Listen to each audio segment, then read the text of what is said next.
ശരിക്കും ഈ ഒരു ഫീൽഡിൽ നിൽക്കുമ്പോൾ ഒരുപാട് നേരത്തെ പറഞ്ഞ മാതിരി കോമ്പറ്റീഷൻ കൂടുതലല്ലേ വരുന്നത്. അപ്പം അങ്ങനെ വരുന്ന സമയത്ത് എങ്ങനെയാണ് അതിനെ ഹാൻഡിൽ ചെയ്യുന്നത്? നമുക്ക് ഒരുപാട് സ്ട്രെസ്സും കാര്യങ്ങളൊക്കെ വരുന്നുണ്ട്. അപ്പം നമ്മുടെ ഒരു ഹാപ്പിനെസ്സിന് വേണ്ടി നമ്മുടെ സ്ട്രെസ്സ് കുറയ്ക്കാൻ വേണ്ടിയിട്ട് എന്താണ് ചെയ്യാറുള്ളത്? ഞാൻ ട്രാവൽ ചെയ്യാറുണ്ട് ഒരുപാട്. എനിക്ക് ട്രാവൽ ചെയ്യാൻ ഭയങ്കര ഇഷ്ടമാണ്. എൻ്റെ ഈ പ്രൊഫഷനിൽ തന്നെ ഒരുപാട് നമുക്ക് ട്രാവൽ ചെയ്യേണ്ടി വരും. റോ മെറ്റീരിയൽസ് കളക്ട് ചെയ്യാനും ബോട്ടിൽസ് എടുക്കാനൊക്കെ ഞാൻ ഡയറക്റ്റ് തന്നെയാണ് പോകുന്നത്. അപ്പോൾ ഈ ട്രാവൽ ചെയ്യുന്നതുകൊണ്ട് എനിക്ക് ആ ഒരു സ്ട്രെസ്സ് നന്നായിട്ട് കുറയാറുണ്ട്. രണ്ടാമത്തത് മെയിനായിട്ട് ഇതിലേക്ക് റോ മെറ്റീരിയൽസ് കളക്ട് ചെയ്യുക എന്ന് പറഞ്ഞാൽ നല്ല രസമായിട്ടുള്ള പരിപാടിയാണ്. ഉള്ള കാടുകളും മലകളും ഒക്കെ നടന്നിട്ടാണ് ഞങ്ങൾ ഹെർബ്സൊക്കെ കളക്ട് ചെയ്യാറ്, ഹെയർ ഓയിലിലേക്കൊക്കെ. അപ്പം അതിന് വേണ്ടിയിട്ട് നമ്മളിങ്ങനെ ടീം ഉണ്ടാവോ? ഇറങ്ങിയിരിക്കുമ്പോൾ കുറച്ച് പേരുണ്ട്. ടീം കുറച്ച് പിള്ളേരുണ്ട് കൂടെ. അപ്പോൾ അവന്മാരൊക്കെ ആയിട്ട് പോകുമ്പോൾ അതൊരു രസമാണ്. ശരി, ഒരു പിക്നിക്ക് പോകുന്ന ഒരു ഫീലാണല്ലോ. നമ്മൾ ഇത്രയും കളക്ട് ചെയ്ത് കൊണ്ട് നമ്മൾ സ്വന്തമായിട്ട് കളക്ട് ചെയ്ത് നമ്മളായിട്ട് ചെയ്ത് ഒരു പ്രൊഡക്റ്റ് ചെയ്യുമ്പോഴുള്ള ഒരു ഹാപ്പിനെസ് ഭയങ്കരമാണ്. അതിൽ നിന്ന് നമുക്ക് കിട്ടുന്ന ഒരു അത്രയും നമ്മൾ ഹാപ്പി ആവും. നമ്മളായിട്ട് നമുക്ക് അത്രയും രസമായിരിക്കും അത്. അപ്പം അതൊരു കാര്യമാണ്. ഈ കോമ്പറ്റീഷൻ്റെ ഇത് വരുമ്പോഴോ അല്ലെങ്കിൽ ചിലപ്പോൾ എന്തെങ്കിലും നമ്മുടെ ഡൗൺ ആയി അങ്ങനത്തെയൊക്കെ ഫീൽ വരുമ്പോൾ എന്താ തോന്നുന്നു? കോമ്പറ്റീഷൻ ഉണ്ടാവും, എല്ലാ ഫീൽഡിലും കോമ്പറ്റീഷൻ ഉണ്ടാവും. ഞാൻ സത്യം പറഞ്ഞാൽ കോമ്പറ്റീറ്റേഴ്സിനെ നോക്കാറില്ല.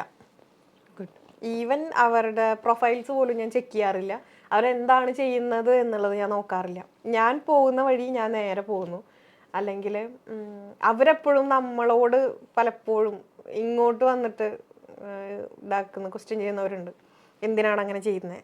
പക്ഷെ അതും ആൻസർ കൊടുക്കാറില്ല, ആൻസർ ചെയ്യാറില്ല. പ്ലസ് അവരെ നമ്മൾ നോക്കാറില്ല. ഞാൻ അതാണ് മെയിനായിട്ട് ചെയ്യാറ്. കാരണം നമുക്ക് ടെൻഷൻ കൂടെയുള്ളൂ. അതായത് മറ്റുള്ളവർ വളരുന്നു എന്ന് കാണുമ്പോൾ സ്വാഭാവികമായിട്ടും മനുഷ്യന്മാർക്ക് ഉണ്ടാകുന്ന ഒരു തോട്ടാണ് നമുക്ക് ടെൻഷൻ വരും, നമ്മളത്ര എത്തിയില്ലല്ലോ എന്നുള്ളത്.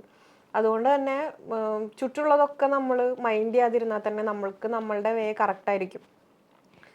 അപ്പം ഞാൻ പോകുന്ന വഴി എനിക്ക് കറക്റ്റാണ്. എനിക്ക് എൻ്റേതായിട്ടുള്ള ഒരു സെറ്റ് കസ്റ്റമേഴ്സ് ഉണ്ട്. അവർ കൊണ്ടുവന്ന് തന്നിട്ടുള്ള ഒരു ബേസ് ഓഫ് കസ്റ്റമേഴ്സ് വേറെ ഉണ്ട്. അപ്പം അതുകൊണ്ട് എനിക്കത് പെർമനൻ്റ് ആണ്. അതെ, നമ്മൾ ഒരുപാട് ഇങ്ങനെ കൂടുതൽ കൂടുതൽ കൂടുതൽ എന്ന് ചിന്തിക്കുന്നത് എനിക്ക് നഷ്ടപ്പെടാതെ അങ്ങനെയാണ് ഞാൻ നോക്കാറ് ഇതിലേക്ക്. അതൊരു നല്ലൊരു കാര്യം തന്നെയാണ് ചെയ്യുന്നത്. കാരണം നമ്മുടെ മൈൻഡിൽ നമുക്ക് എപ്പോഴും അതിനെ കൊണ്ടുപോകാൻ സാധിക്കുന്നുണ്ടല്ലോ. നമ്മുടെ ചിന്ത നമുക്ക് ഇനി എന്ത് ചെയ്യാൻ പറ്റും എന്ന് മാത്രമേ ഉള്ളൂ. മറ്റുള്ളവർ എന്ത് ചെയ്യണമെന്ന് നോക്കാൻ. അതായത് ശരിക്കും പറഞ്ഞു കഴിഞ്ഞാൽ കൂടെയുള്ളവരെ ഹാപ്പി ആക്കാൻ ശ്രമിക്കുക എന്നുള്ളതാണ് ഏറ്റവും പ്രധാനപ്പെട്ട ഒരു കാര്യം. നമ്മുടെ ഒപ്പം നിൽക്കുന്ന ആളുകൾക്ക് ഒരു കുറവും ഇല്ലാണ്ട് അവരെ ഹാപ്പി ആക്കാൻ നിലനിർത്തി കൊണ്ടുപോകാം. നമ്മൾ ഇവിടെയുള്ളവരെ ഹാപ്പി ആക്കാതെ നമ്മൾ അപ്പുറത്തേക്ക് പോയിട്ട് നമ്മൾ വലിച്ചുകൊണ്ട് വരുമ്പോൾ നമുക്ക് ഇവിടെയുള്ളവരും പോവും, അവിടെ ഉള്ളവരായിട്ട് കിട്ടൂല. അതാണ് ഉണ്ടാകുന്ന പ്രശ്നം. എപ്പോഴും ഇപ്പം കൂടെയുള്ള ഒരു വഴി നമുക്ക് ഒരുപാട് സർക്കിൾസ് കിട്ടും. അതെ, കാരണം ഒരാളൊരു 10 പേരോടെങ്കിലും പറഞ്ഞിട്ടുണ്ടെങ്കിൽ അതിലൊരു 5 പേര് നമ്മുടെ കസ്റ്റമേഴ്സ് ആയാലും നമുക്കതൊരു ഗുണമാണ്. അവിടെ നമ്മൾ ഒരു വർക്കും ചെയ്തിട്ടില്ല, നമ്മൾ ആ ഒരു കസ്റ്റമറിനെ ഹാപ്പി ആക്കിയതുകൊണ്ട് മാത്രമാണ് നമുക്ക് അവർ വഴി നമുക്ക് വേറെ ആൾക്കാരെ കിട്ടുന്നത്. അതൊരു എന്നെ സംബന്ധിച്ചിടത്തോളം നല്ലൊരു വേയാണ്. വേറെ ഒരു മാർക്കറ്റിങ്ങും ഞാൻ എൻ്റെ ബിസിനസ് വേണ്ടി ഇന്ന് വരെ ചെയ്തിട്ടില്ല. ശരി, എന്താണ് ഹാപ്പിനെസ് ആൻസിയെ സംബന്ധിച്ച്? എനിക്ക് ഇപ്പോഴത്തെ ഹാപ്പിനെസ് ഇതൊക്കെ തന്നെയാണ്. കാരണം ഇപ്പോൾ ഫാമിലിയും കൂടെ ഉണ്ട്, സപ്പോർട്ടാണ്. കാരണം നമ്മൾ എന്താണ് എന്നുള്ളത് കംപ്ലീറ്റ് ആയിട്ട് ഇപ്പോൾ അവർക്ക് മനസ്സിലായിട്ടുണ്ട് ഏകദേശം. ഈവൻ എൻ്റെ മോന് 7 വയസ്സായിട്ടുള്ളൂ. എൻ്റെ ഏത് പ്രൊഡക്റ്റ് എടുത്തിട്ട് അവനെ കാണിച്ചാലും അത് ഇന്ന പ്രൊഡക്റ്റ് ആണെന്ന് അവൻ ഐഡൻറ്റിഫൈ ചെയ്യും.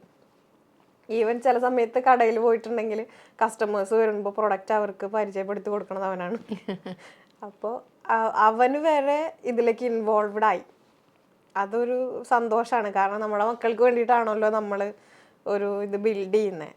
അപ്പോൾ അവരിപ്പോഴേ അതിലേക്ക് ഇൻവോൾവ്ഡ് ആകുമ്പോൾ ഓക്കെ, നമുക്കതൊരു പ്രൗഡ് ഫീലാണ്. അങ്ങനെയാണെങ്കിൽ ആദ്യം ഉമ്മച്ചിക്കായിരിക്കുമല്ലോ പ്രൗഡ് ഫീൽ വന്നിട്ടുണ്ടാവുക. കാരണം ഉമ്മച്ചിയുടെ ആ ഒരു കാര്യത്തിന് ഇങ്ങനൊരു പേരിലേക്ക് എത്തിച്ചു കൊണ്ടുവന്നു. അതെന്തുകൊണ്ടായിരുന്നു? അത് ഉമ്മച്ചിക്ക് വേണ്ടിയിട്ടാണ് ഞാനത് തുടങ്ങിയത്. സത്യം പറഞ്ഞാൽ നമുക്ക് അറിയാലോ, ഇപ്പം എൻ്റെ ഉമ്മച്ചിയൊക്കെ സാധാരണ ഒരു ഹൗസ് വൈഫായിരുന്നു. അപ്പോൾ തറവാട്ടിൽ തന്നെ ഇതേപോലെ വാപ്പയുടെ ജ്യേഷ്ഠൻ്റെ ഭാര്യമാരുണ്ടായിരുന്നു. അപ്പം ഞാൻ വളർന്നു വന്ന ഒരു അറ്റ്മോസ്ഫിയർ എന്ന് വെച്ചാൽ എല്ലാവരും ഹൗസ് വൈഫായിരുന്നു. രാവിലെയുള്ള ഒരു പണി കഴിഞ്ഞാൽ അവർ ഫ്രീ ആണ്, വൈകുന്നേരം വരെ അവർ ഫ്രീ ആണ്. ഈ ടൈമിൽ ഒന്നും അവർക്ക് ചെയ്യാനില്ല. ചിലപ്പോൾ വെറുതെ ഇരുന്ന് സംസാരിച്ച് തീർക്കും, അല്ലെങ്കിൽ ഉറങ്ങും, അത്രേ ഉള്ളൂ. ആ ഒരു അറ്റ്മോസ്ഫിയറിൽ നിന്ന് പിന്നെ ഞങ്ങൾ വേറെ മാറി താമസിച്ചപ്പോഴും മക്കൾ സ്കൂളിൽ പോയി കഴിഞ്ഞാൽ ഉമ്മച്ചി ഫ്രീ ആണ്.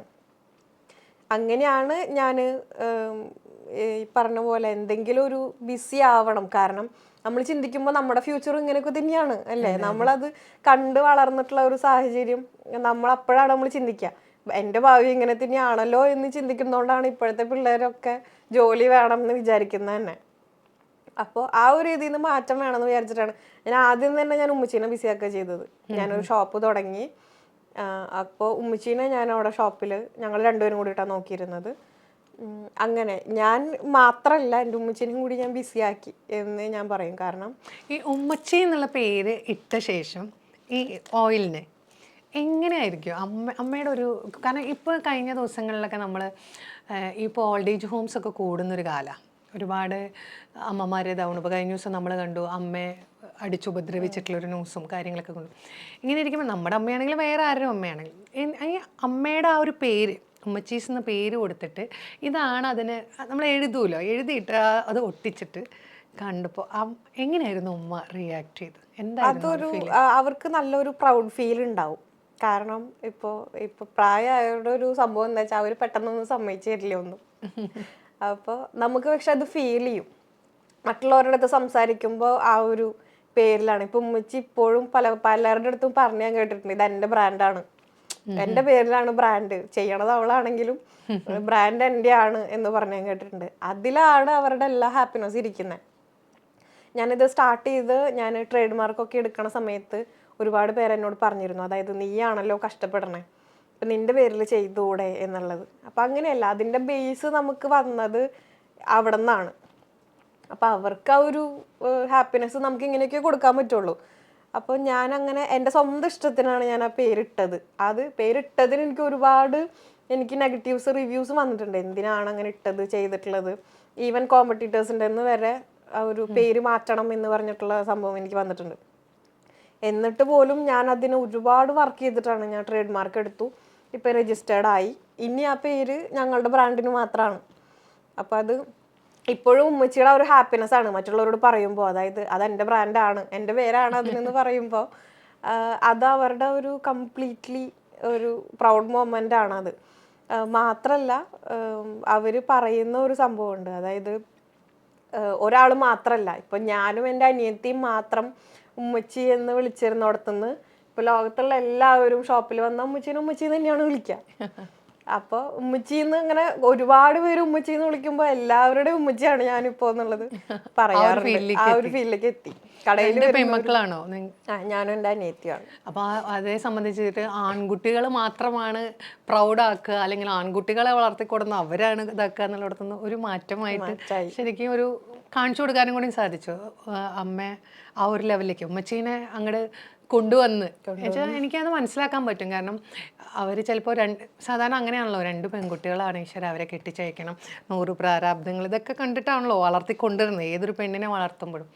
അവിടെ നിന്ന് അവർ കാരണം കൊണ്ട് എനിക്കൊരു സന്തോഷം തന്നു എൻ്റെ മക്കളെന്നുള്ളൊരു ഫീലിലേക്ക് വന്നു. അതെന്തായാലും എനിക്ക് തോന്നുന്നു ആൻസിയുടെ ലൈഫിലെ ആൻസി ചെയ്തു കൊടുത്ത ഏറ്റവും ഒരു പ്രധാനപ്പെട്ടൊരു കാര്യം തന്നെ, ഒരു പ്രൗഡ് ഫീൽ ആയിട്ടുള്ളൊരു കാര്യം തന്നെയാണ്. മേ ബി അതുകൊണ്ട് തന്നെ നാളെ ആൻസിയുടെ മോനാണെങ്കിൽ ഇത് കാണുമ്പോൾ എങ്ങനെയാണ് നമ്മൾ നമ്മുടെ പാരൻസിനോടും അല്ലെങ്കിൽ നമ്മൾ കാണിക്കുന്ന അത് തന്നെയാണ് നമുക്ക് വരുന്നത്. അപ്പോൾ ആ രീതിയിൽ ഒരു നല്ലൊരു മെസ്സേജാണ് കേട്ടോ കൊടുത്തത്. അപ്പോൾ അത് തന്നെ ആയിരിക്കാം, കാരണം ഈ ഒരു പേര് തന്നെയാണ്, ഒരു പേരിലൊരു സ്നേഹമുണ്ട്. നമ്മൾ ആ വിളിക്കുന്ന നമ്മുടെ ഉമ്മച്ചിന്ന് വിളിക്കുമ്പോൾ ആ ഒരു സ്നേഹം അവിടെ കിട്ടുന്നുണ്ട്. പുറമെ എങ്ങനെയാണ് ഇപ്പോൾ എല്ലായിടത്തും എത്തിക്കഴിഞ്ഞോ ഇത്? പിന്നെ നമ്മളിപ്പോൾ തൃശ്ശൂർ ജില്ലയിൽ ഓൾമോസ്റ്റ് എല്ലായിടത്തും സൂപ്പർ മാർക്കറ്റ്സിലും ഫാൻസി ഷോപ്പുകളിൽ അവൈലബിൾ ആണ്. ഇപ്പോൾ നമ്മൾ UAE-യിലേക്കും കൂടി നോക്കുന്നു. അവിടെ ഡിസ്ട്രിബ്യൂഷൻ നമ്മളൊരു ജനുവരിയിൽ സ്റ്റാർട്ട് ചെയ്യും. ഓക്കെ.